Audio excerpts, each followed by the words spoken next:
This is an absolute mess. This is unacceptable in a national park. Any positive outcome that was meant to have happened has definitely been ruined by such a heavy hand. We need to stand up in the Dandenong Ranges in particular and push back against this bad practice.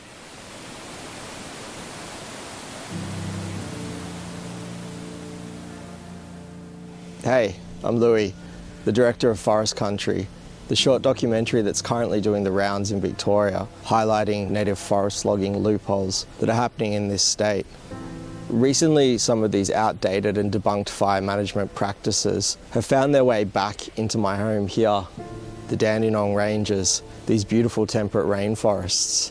I decided to head out into the forests of Alinda with conservationist and friend Jordan Crook to talk about what's actually happening in our native forests and inform Victorians of these practices. More locally, this is a shout out to our community to share this around, inform ourselves, and actually talk about what's happening in these incredible rainforests.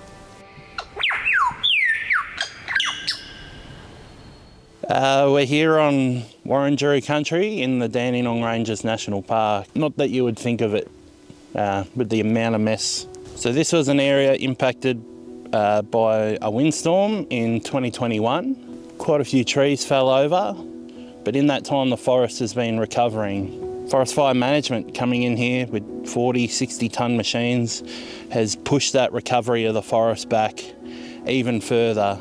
This is not how we should be looking after our national parks at all. We've seen a very steep intensification of forestry practices like this since folks from Vic Forest, the former logging company owned by the state, got moved over into the Environment Department. We're seeing practices like this become normal when they'd never been done before in national parks and protected areas.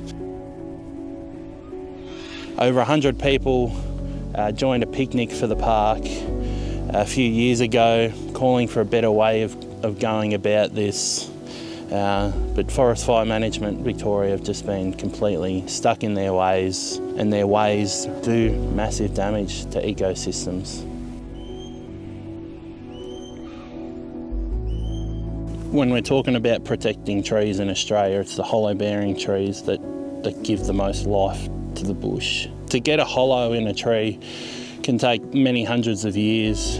The bigger the animal, the older the tree needs to be. So an animal like a yellow-bellied glider or greater glider, which are quite large animals, require 200-plus-year-old trees. Hundreds of hours of citizen science have gone into surveying these areas that were earmarked for logging in the national park. Between the two sites, there were 599 hollow-bearing trees found. DECA and Forest Fire Management only found 25.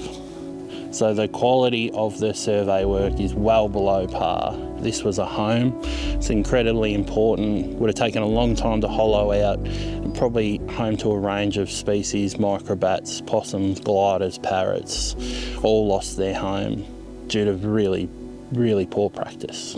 Unfortunately, Forest Fire Management just fell these trees with the animals in them. We've seen the outcomes of that in the Yarra Ranges National Park a few years ago when they killed an endangered greater glider. If there's a hollow-bearing tree in a national park, it's definitely got animals living in it. These are the trees that fell in 2021. Quite a lot of them are covered with mycelium and fungi. And as the loggers have come to grab them, they've fallen apart. They were starting to become part of the soil, part of the ecosystem again. This example here, which is just mind-blowing as someone who worked in tree risk and tree hazard, this tree here has been half chopped down. It's well over a foot being cut into this tree. All these operations are meant to be reducing risk, but we're leaving half chopped down trees over paths. We've already passed quite a lot of bushwalkers today. You can literally see the roots of the trees sticking out where the forestry contractors have run their machines over them. They are making more issues here than they are solving. Once that ecosystem is pulled apart and damaged, it becomes easy for fire to get in and really take off. We paid over $1 billion to end native forest logging. Instead, it's had the perverse effect of bringing native forest logging into national parks, which is the complete opposite of where we should be going. This is a very dangerous precedent in one of our most prestigious and important national parks. If we let it go through to the keeper here, it will metastasise through all the national parks, which we're seeing. So we need to stand up in the Dandenong Ranges in particular and push back against this bad practice.